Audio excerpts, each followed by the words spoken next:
Okay, so this is one of the problems from worksheet 13. Polarized light with polarization vector P is equal to 2x plus 3y is incident on a polarizer oriented at the normal vector x plus 2y. And we want to know what the ratio of the intensity of the transmitted light is to the initial intensity.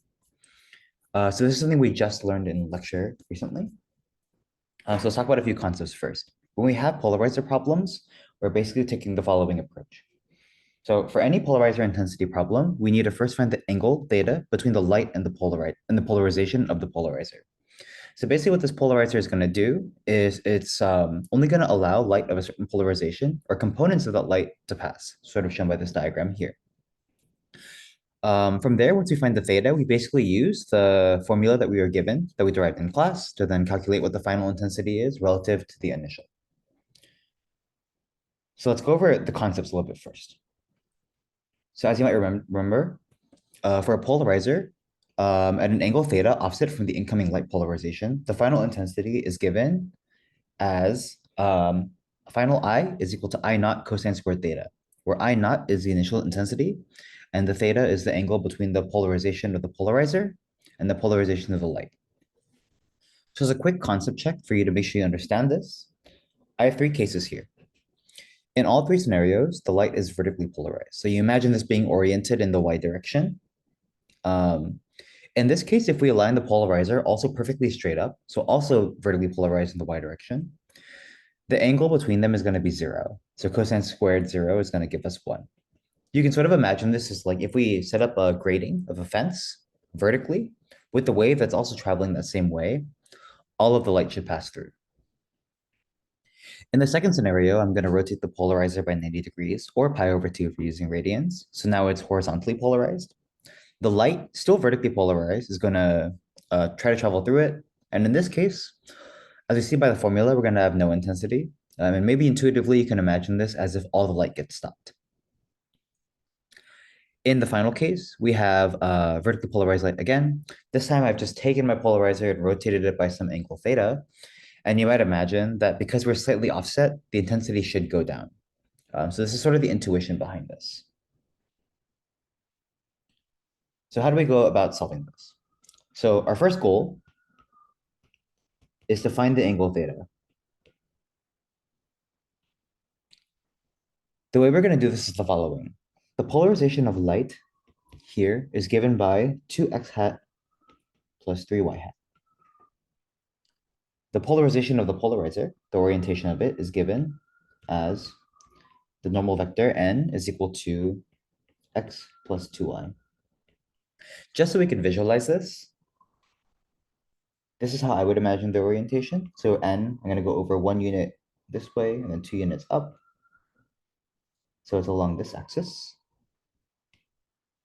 For the polarizer, I'm going to go 2 units to the right, 3 units up. So it's something like in this direction. If we're given two vectors, the easiest way for us to find the angle is the dot product. So we have a dot product formula. P dot n is equal to the magnitude of P times the magnitude of n times cosine theta.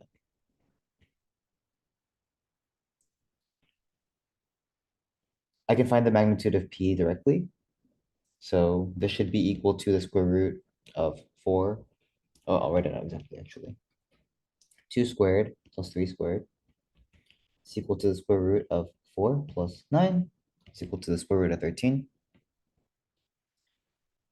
And the magnitude of n is equal to square root of 1 squared plus 2 squared, which is equal to the square root of 1 plus 4, which is the square root of 5. So all I've done here is I basically look up at my components and I'm squaring them, adding them, and then taking the square root. So now we can compute the dot product directly. P dot n is equal to 2x hat plus 3y hat dotted with x plus 2y hat. This will give me these two components dotted and added, these two components dotted and added, which would give me 2 times 1 plus 3 times 2 is equal to 2 plus 6 is then equal to 8.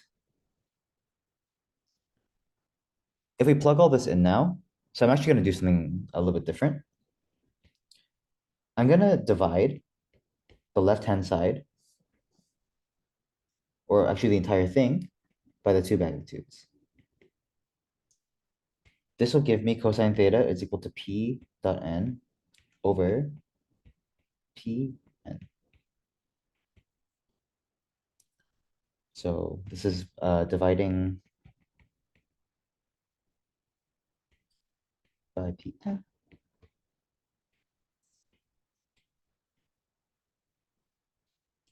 So plugging this all in should give me 8 over the square root of 13 times 5, which is equal to 8 times the square root, or divided by the square root of 65. So therefore, cosine theta is equal to 8 over root 65. At this point, if you wanted to, you could directly find theta. So we could say that theta is equal to, I guess, arc cosine, the cosine inverse, effectively, of 8 over root 65. But to save you some time, we can do the following. So as you might remember, we have that I final is equal to I naught cosine squared theta. But we have a formula for cosine theta here. So we can just plug that value in.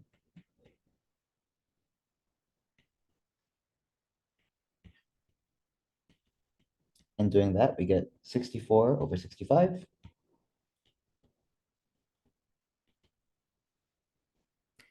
And then since we want to find the ratio, I final over I initial, we just get 64 over 65.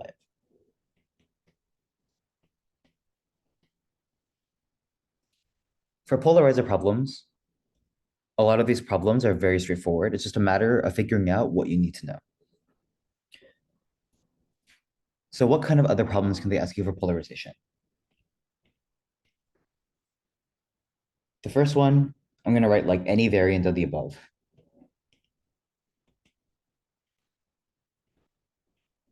What I mean by this is like given the two vectors, you can follow the same prescription and just solve. The second thing I would know how to do is apply formulas. So I'll write problems here. Apply formulas for unpolarized light.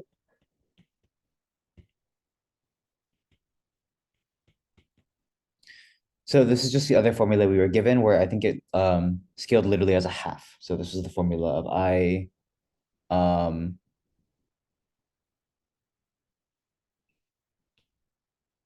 yeah, I believe it was half of it. I'm not going to try to derive it here right now just because I want to make sure this goes out. Um, the third variant you should know how to do is basically multiple polarizers.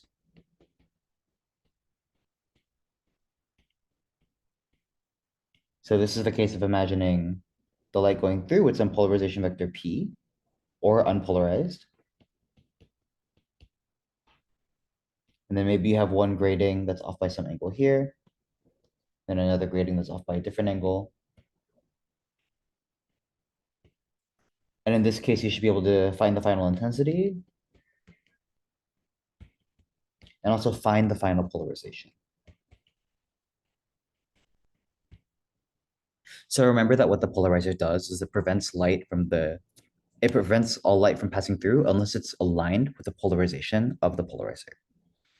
So what does this mean? For example, maybe we go back to problem 2 up here. If we have like unpolarized light, I think we denoted it with a bunch of these arrows passing through a polarizer, then the final light that passes through will only be light that aligns with that component.